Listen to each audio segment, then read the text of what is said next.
एक बार फिर आप सभी को शशि दुबे क्लासेज में स्वागत है।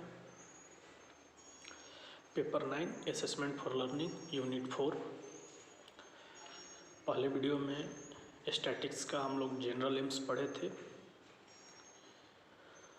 इस वीडियो में स्टैटिक्स का स्पेसिफिक एम्स विशिष्ट उद्देश्य के बारे में हम चर्चा करेंगे कि शिक्षा के क्षेत्र में सांख्यिकी के विशिष्ट उद्देश्य और कार्य क्या क्या है। स्पेसिफिक एम्स जनरल एम्स जब हम लोगों ने देखा है तो उसमें लगभग 6-7 जनरल एम्स बताए गए हैं। उसी तरह से स्पेसिफिक एम्स भी आपको बताए जा रहे हैं और दोनों का जनरल एम्स स्पेसिफिक एम्स जब आप समझ जाएंगे तब स्टैटिक्स का यूज भी आप बहुत अच्छे तरीके से समझ पाएंगे। नंबर फर्स्ट, शैक्षिक नियोजन के लिए संबंधित आंकड़ों का संकलन करना, वर्गीकरण, सारणीकरण एवं उनकी व्याख्या करना। यहाँ इस स्पेसिफिक एम्स को आप समझेंगे कि इसमें क्या क्या करना है। जैसे आपने शैक्षिक नियोजन के संबंधित जितने भी तरह के एजुकेशनल प्लानिंग का बात यहाँ समझिएगा। जब एजुकेशनल प्लानिंग किसी इंस्टीट्यूट का किया जाता है, किसी स्कूल, किसी कॉलेज, यूनिवर्सिटी के लिए किए जाते हैं, तो जितने भी तरह के टबलेशन होते हैं, उनके डाटा टैबलेट किए जाते हैं, ग्राफिकल रिप्रेजेंटेशन किया जाता है, क्लासिफिकेशन किया जाता है और उनकी एक्सप्लेनेशन दिया जाता है। जैसे एक इसका एग्जाम्पल आप समझिएगा। आपके क्लास में या आपके क्लास के लिए जो रूटीन या टाइम टेबल बनाए जाते हैं, एजुकेशनल प्लानिंग का सबसे सिंपल एग्जाम्पल के रूप में आप अगर देखना चाहेंगे कि अपने क्लास का आप रूटीन देख सकते हैं, टाइम टेबल देख सकते हैं, किस समय कौन से पेपर पढ़ाए जाते हैं। उसके लिए हम क्या करते हैं, सबसे पहले डाटा कलेक्शन करते हैं, उनका टैबलेशन करते हैं, उनका क्लासिफिकेशन करते हैं, उसके बाद एक्सप्लेन करते हैं और एक्सप्लेन करने के बाद हम फाइनल उसको ग्राफिकल रिप्रेजेंटेशन में दिखाते हैं कि किस टाइम पे कौन से टीचर का क्लास होगा, कौन से सब्जेक्ट का होगा, किस टाइम पे किस टीचर का कौन सा सब्जेक्ट का क्लास होगा। नहीं तो अगर कि आप एजुकेशनल प्लानिंग का जब बात करते हैं तो वहाँ पे टाइम टेबल नहीं होने पे, रूटीन नहीं होने पे या सिस्टमेटिक एक प्लान नहीं होने पे आप देखेंगे कि कन्फ्यूजन क्रिएट होता है और अव्यवस्थाएं फैलती हैं, जिसके चलते हम लोग क्या करते हैं सबसे पहले कि उसके लिए डाटा कलेक्शन, क्लासिफिकेशन, टैबलेशन, उसके बाद लास्ट में हम लोग उसका एक्सप्लेन करते हैं, एक्सप्लेनेशन कर देते हैं। तो उससे क्या होता है कि जो क्लास का एजुकेशनल प्लानिंग जो होते हैं बहुत बेहतर तरीके से उसको किया जा सकता है, बहुत बेहतर तरीके से उसको किया जा सकता है। दूसरा पॉइंट हम समझेंगे, शैक्षिक प्रशासन के लिए संबंधित आंकड़ों का संकलन, वर्गीकरण, सारणीकरण एवं उनकी व्याख्या करना है। ये तो एक हो गया नंबर फर्स्ट स्पेसिफिक एम्स। जब हम देखें तो नंबर फर्स्ट स्पेसिफिक एम्स में क्या आ रहा है, नंबर फर्स्ट स्पेसिफिक एम्स में आ रहा है आपका ये एजुकेशनल प्लानिंग और दूसरा आपका जो आ रहा है एजुकेशनल एडमिनिस्ट्रेशन। अब जैसे एजुकेशनल एडमिनिस्ट्रेशन का जब हम बात करते हैं, जितने भी तरह के एडमिनिस्ट्रेटिव काम किए जाते हैं, तो एडमिनिस्ट्रेटिव काम शैक्षिक प्रशासन को करने के लिए जो लोग उस कार्य को करने के लिए होते हैं एजुकेशनल एडमिनिस्ट्रेशन में, तो वो क्या करते हैं, सबसे पहले डाटा कलेक्ट करते हैं, क्लासिफिकेशन करते हैं, टैबलेशन करते हैं और उनकी एक्सप्लेनेशन कि किस तरह से एजुकेशनल एडमिनिस्ट्रेट किया जाए, एडमिनिस्ट्रेशन किस तरह से संभाला जाए और किसी भी इंस्टीट्यूट, स्कूल, कॉलेज, यूनिवर्सिटी, उसको किस तरह से रन कराया जाए और किस तरह से उसमें दिन प्रतिदिन डेवलपमेंट कराया जाए और डेवलपमेंट हो। तो वो एजुकेशनल एडमिनिस्ट्रेशन के लिए भी सांख्यिकी का स्पेसिफिक एम्स में प्रयोग किया जाता है। स्पेसिफिक एम्स में प्रयोग किया जाता है, शैक्षिक नियोजन के लिए किया जाता है, शैक्षिक प्रशासन के लिए किया जाता है। और अगला विद्यालय प्रबंधन, प्रशासन एवं संगठन संबंधी आंकड़ों का संकलन, वर्गीकरण, सारणीयन एवं उनकी व्याख्या करना। अब यहाँ पे स्कूल मैनेजमेंट, सबसे पहले हम क्या देखें, सबसे पहला जो टर्म आपका आया एजुकेशनल प्लानिंग, दूसरा एजुकेशनल एडमिनिस्ट्रेशन और तीसरा जो टर्म आया वो आपका टर्म है, थर्ड टर्म है एजुकेशनल मैनेजमेंट।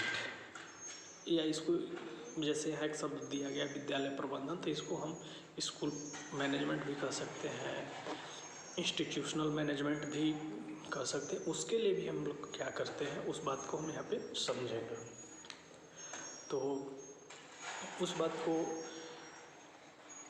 हम डाटा कलेक्ट करेंगे, उसका क्लासिफिकेशन करेंगे, टैबुलेशन करेंगे, उसके बाद उसको एक्सप्लेन करेंगे, उसके बाद हम उसको ग्राफिकल रिप्रेजेंटेशन में भी रख सकते हैं।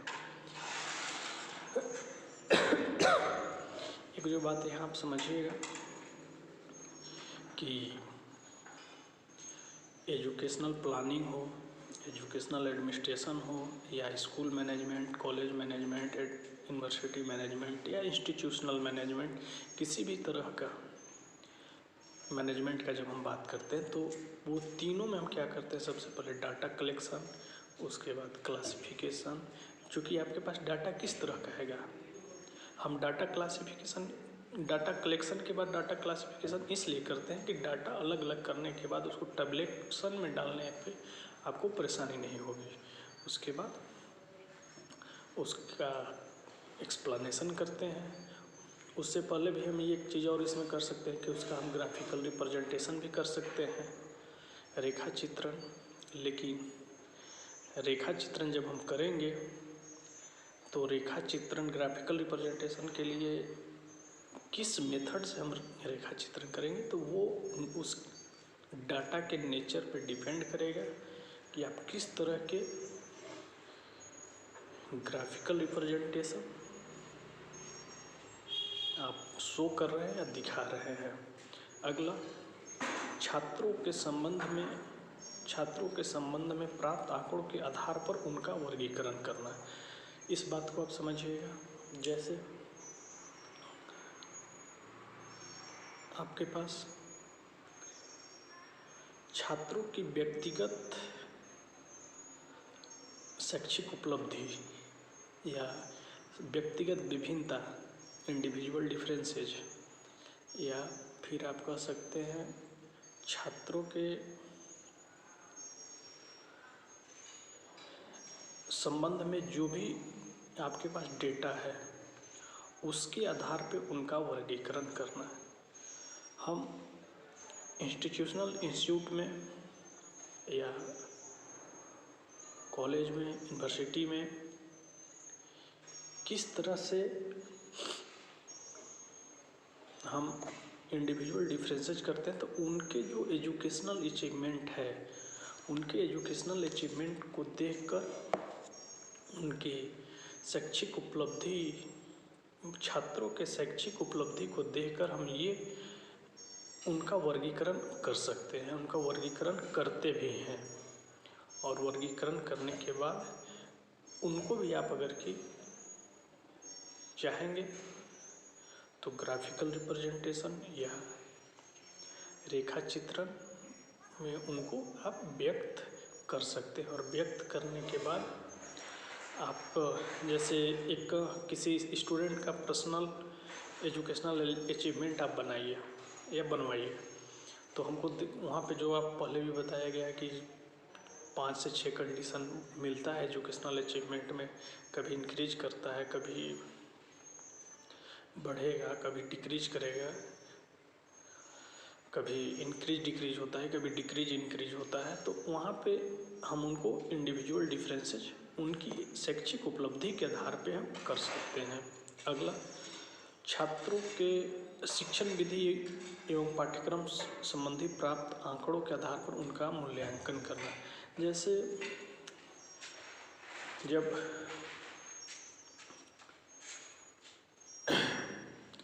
क्लास कराए जाते हैं तो जिस क्लास के बहुत सारे मेथड हैं और जिस मेथड से आप क्लास कराते हैं और उनके डाटा के आधार पे आप उनका इवैल्यूएशन करते हैं। जैसे कोई टीचर अगर की क्लास करा रहा है तो उनका क्लास कराने का मेथड कुछ भी हो सकता है, ये बात को आप समझिएगा। जैसे इंडक्टिव मेथड, डिडक्टिव मेथड कुछ भी हो सकता है, लेकिन उनके जो भी करिकुलम है उनके करिकुलम के अकॉर्डिंग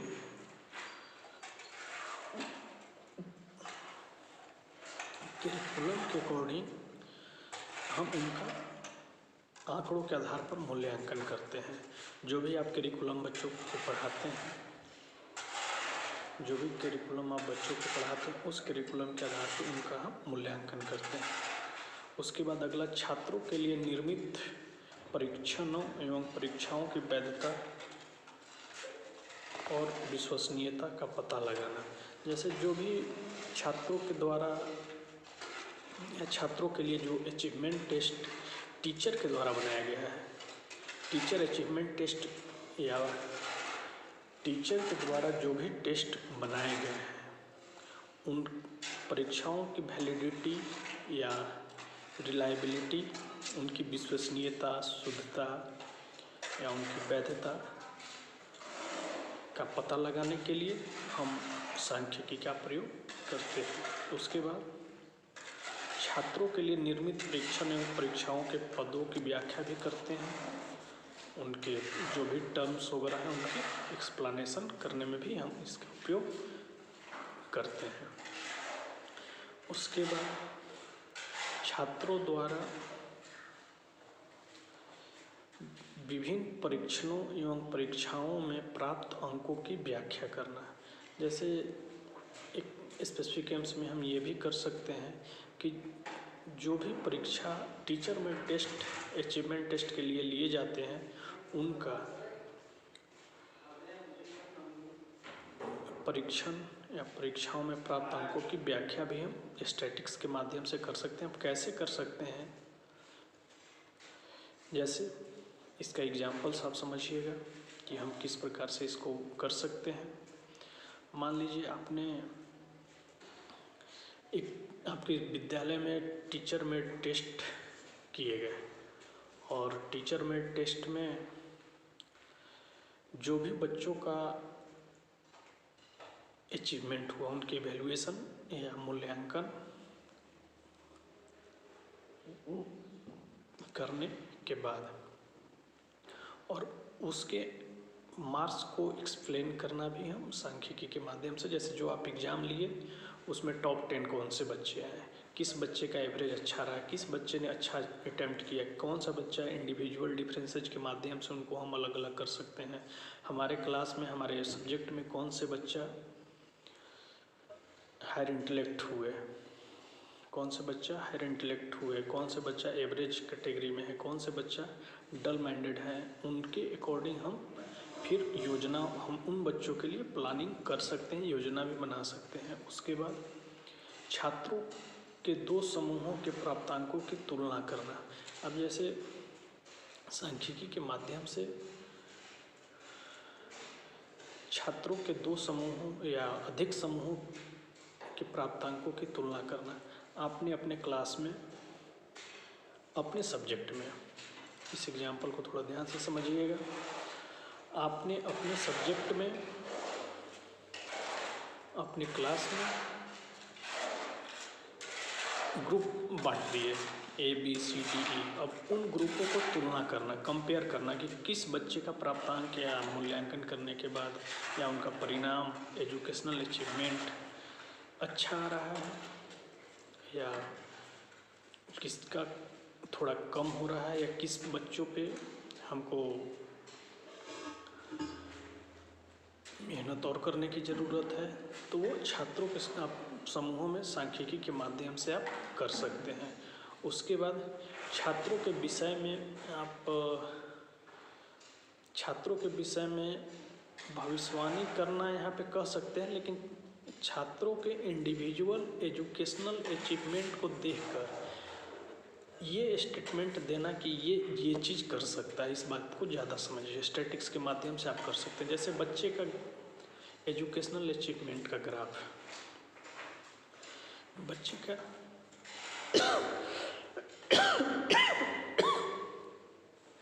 एजुकेशनल अचीवमेंट का ग्राफ हर क्लास में अच्छा आ रहा है, हर क्लास में अच्छा हो रहा है, तो हम कह सकते हैं कि ये बच्चा आगे चल के इस तरह से अच्छा कर सकता है। और अगला जो आपका है, छात्रों को शैक्षिक एवं व्यावसायिक निर्देशन देना। सांख्यिकी के माध्यम से आप ये भी पता कर सकते हैं कि किस बच्चे का एजुकेशनल अचीवमेंट, शैक्षिक उपलब्धि ठीक ठाक है। उसके आधार पर उनको आप शैक्षिक, व्यावसायिक, व्यक्तिगत भी निर्देशन आप दे सकते हैं। और उस निर्देशन के आधार पे अब जैसे एक एग्जाम्पल यहाँ पे समझेंगे कैसे आप निर्देशन दे सकते हैं। आपने अपने क्लास के बच्चे को अपने सब्जेक्ट में इवैल्यूएशन कर रहे हैं, मूल्यांकन कर रहे हैं, और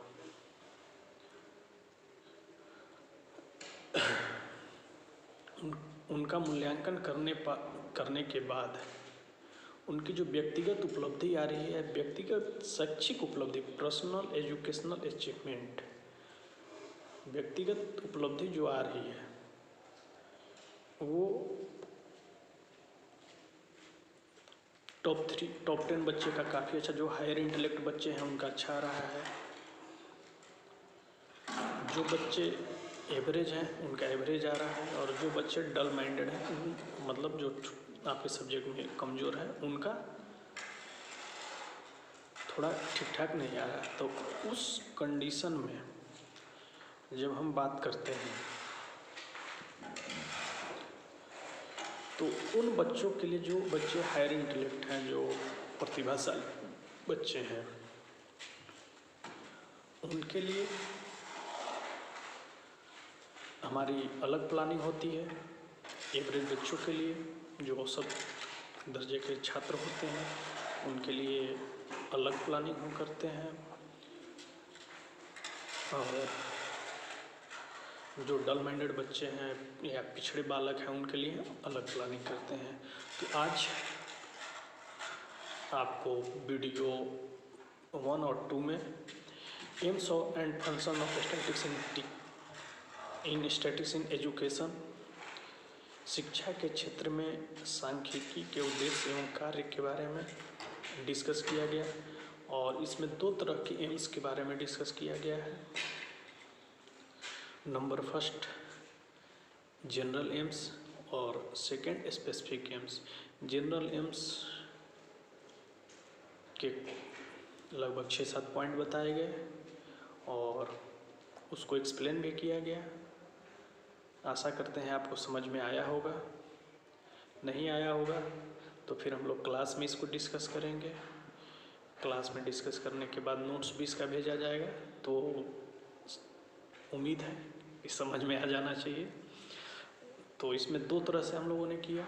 जनरल एम्स पहले वीडियो में चर्चा किए हैं, और स्पेसिफिक एम्स या विशिष्ट उद्देश्य दूसरे पार्ट में, आपको वीडियो के दूसरे पार्ट में डिस्कस किया गया। तो इस तरह से शिक्षा के क्षेत्र में सांख्यिकी के उद्देश्य, सामान्य उद्देश्य और विशिष्ट उद्देश्य, दोनों तरह के उद्देश्य के बारे में डिस्कस किया गया है। और अगर कि नहीं समझ में आया होगा, लेकिन आप वीडियो अगर कि अच्छे से देखिएगा तो उम्मीद है कि आप समझ जाएंगे। नहीं तो फिर हम लोग इस क्लास में भी डिस्कस करेंगे और नोट्स भी इसका भेजा जाएगा। तो आज इस वीडियो में बस इतना ही। बहुत बहुत धन्यवाद।